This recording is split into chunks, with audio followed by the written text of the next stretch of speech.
Pengertian puisi. Kosasih mengatakan, puisi adalah bentuk karya sastra yang menggunakan kata-kata yang indah dan kaya makna. Menurut Najwa 2012, puisi adalah karangan sastra yang cara penulisannya terikat oleh bait, baris, isi sajak, keindahan kata, dan isi. Menurut Solmat dan Sufli, puisi merupakan media ekspresi penyair dalam menuangkan gagasan atau ide. Puisi adalah satu di antara bentuk karya sastra yang terikat oleh unsur-unsurnya, seperti rima, baris, bait, irama, dan mantra. Sebagaimana pernah disampaikan oleh Kosasih 2012, puisi adalah bentuk karya sastra yang menggunakan kata-kata indah dan kaya makna. Keindahan sebuah puisi disebabkan oleh diksi, majas, rima, dan irama. Yang terkandung dalam puisi disebabkan oleh pemadatan segala unsur bahasa. Pengertian puisi juga dijelaskan oleh Suyuti dalam Padi 2013. Puisi adalah pengucapan bahasa yang memperhitungkan adanya aspek-aspek bunyi di dalamnya, yang mengungkapkan pengalaman imajinatif, emosional, dan intelektual. Penyair yang ditimba dari kehidupan individu dan sosialnya, yang diungkapkan dengan teknik tertentu, sehingga puisi itu dapat membangkitkan pengalaman tertentu pula dalam diri pembaca atau pendengarnya. Di dalam puisi, terdapat beberapa unsur. Untuk memahami puisi dengan lebih baik, penting untuk mengenal unsur-unsur yang membentuknya. Unsur-unsur puisi terbagi menjadi dua, yaitu unsur intrinsik dan unsur ekstrinsik. Yang pertama, ada unsur intrinsik. Unsur intrinsik adalah unsur-unsur yang berasal dari dalam puisi itu sendiri. Unsur-unsur ini mencakup tema, suasana atau mood, diksi, imaji, majas, rima, ritma, dan tipografi. Yang pertama, tema. Tema adalah gagasan utama atau pokok permasalahan yang ingin disampaikan oleh penyair melalui puisinya. Tema dapat berupa cinta, kemanusiaan, keindahan alam, kesedihan, atau refleksi kehidupan. Selanjutnya, ada suasana atau mood. Suasana dalam puisi adalah perasaan atau keadaan jiwa yang dibangun oleh penyair melalui pilihan kata dan diksi. Suasana dapat bersifat sedih, gembira, cemas, atau haru. Selanjutnya ada diksi. Diksi adalah pilihan kata yang digunakan oleh penyair untuk menyampaikan pesan dalam puisinya. Pilihan kata ini sangat penting karena setiap kata dalam puisi memiliki makna yang mendalam dan berkaitan erat dengan pesan yang ingin disampaikan. Selanjutnya ada imaji. Imaji adalah gambaran yang diciptakan oleh penyair melalui kata-kata untuk memunculkan bayangan atau kesan tertentu dalam benak pembaca. Imaji dapat berupa visual, penglihatan, auditif atau pendengaran, dan taktil atau sentuhan. Selanjutnya ada majas. Majas adalah gaya bahasa yang digunakan untuk memperindah atau memberikan efek tertentu pada puisi. Beberapa contoh majas dalam puisi antara lain seperti metafora, hiperbola, personifikasi, dan ironi. Selanjutnya ada rima. Rima adalah persamaan bunyi pada akhir lirik dalam puisi.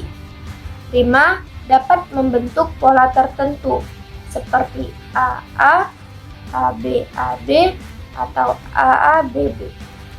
Rima memberikan keindahan dan harmonisasi dalam puisi. Selanjutnya ada ritma. Ritma adalah irama atau alunan suara yang tercipta dari susunan kata dan bait dalam puisi. Ritma berperan penting dalam menjaga keseimbangan bunyi dan memberikan kesan musikal pada puisi. Selanjutnya ada tipografi. Tipografi adalah tata letak atau bentuk visual dari puisi. Tipografi dalam puisi mencakup panjang pendeknya baris, jumlah bait, serta pengaturan spasi yang sengaja dibuat oleh penyair untuk memberikan efek visual tertentu. Yang kedua ada unsur ekstrinsik. Unsur ekstrinsik adalah unsur-unsur yang berasal dari luar karya puisi, namun mempengaruhi isi dan bentuk puisi. Unsur ini antara lain ada latar belakang pengarang, latar belakang kehidupan penyair, seperti pengalaman pribadi, kondisi sosial, budaya, atau sejarah, sangat mempengaruhi tema dan gaya bahasa dalam puisi. Selanjutnya ada latar sosial dan budaya. Puisi seringkali dipengaruhi oleh kondisi sosial dan budaya di mana penyair hidup. Faktor-faktor ini dapat mempengaruhi cara pandang penyair serta isu-isu yang diangkat dalam puisi. Dan yang terakhir ada nilai-nilai kehidupan. Nilai-nilai yang ada dalam masyarakat seperti moral, etika, agama, dan norma seringkali tercermin dalam karya puisi sebagai bagian dari pesan yang ingin disampaikan. Membangun teks puisi menurut Kohasi tahun 2003, halaman 206. Unsur puisi terbagi dua, yang pertama unsur fisik dan unsur batin. Unsur fisik meliputi diksi. Diksi adalah pemilihan kata yang dipilih oleh penyair dalam puisinya. Yang kedua ada pengimajian, merupakan susunan kata yang dapat mengungkapkan pengalaman imajinasi. Yang ketiga ada kata konkret. Keempat ada bahasa figuratif atau majas. Majas ialah bahasa yang digunakan penyair untuk mengatakan sesuatu dengan pengisahan. Yang kelima ada rima atau ritma. Rima adalah pengulangan bunyi dalam puisi. Dan yang terakhir tata wajah atau tipografi. Tipografi merupakan pembeda yang penting antara puisi, prosa, dan drama.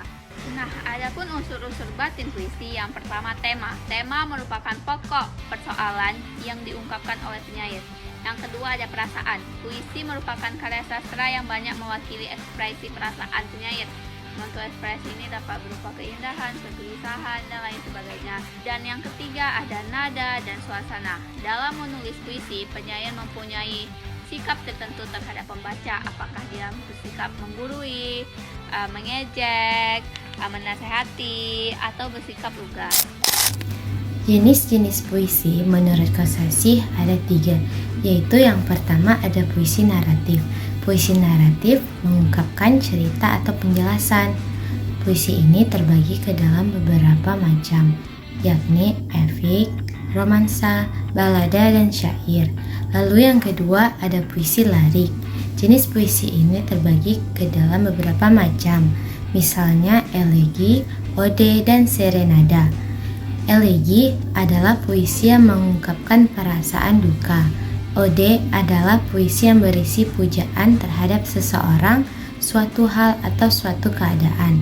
Serena ialah sajak percintaan yang dapat dinyanyikan. Lalu yang ketiga ada puisi deskriptif. Dalam jenis ini, penyair bertindak memberi kesan terhadap keadaan, peristiwa, benda, atau suasana yang dipandang menarik perhatiannya. Puisi yang termasuk ke dalam jenis puisi deskriptif misalnya satire, puisi yang berisi kritik sosial, dan puisi-puisi impresionistik. Satire adalah puisi yang mengungkapkan perasaan tidak puas penyair terhadap suatu keadaan, namun dengan cara menyindir dengan menyatakan keadaan sebaliknya. Puisi kritik sosial adalah puisi yang juga menyatakan ketidaksenangan penyair terhadap diri seseorang, namun dengan cara membedakan kepincangan atau ketidakberesan keadaan orang tersebut. Terima kasih. Nah, sebelumnya ada yang tahu nggak sih apa itu aspek-aspek yang perlu diperhatikan dalam puisi? Jadi, ada 3 aspek yang perlu diperhatikan dalam memahami puisi, yaitu yang pertama, itu sifat estetik. Menurut Rene Welk dan Warren, paling baik kita memandang kesastraan sebagai karya yang di dalamnya memiliki fungsi estetika yang dominan. Tanpa fungsi seni itu, karya kebahasaan tidak dapat disebut karya seni sastra. Kita dapat mengetahui adanya unsur-unsur estetik atau keindahan misalnya dari persajakan, irama, dan gaya bahasa. Nah, yang kedua ada kepadatan.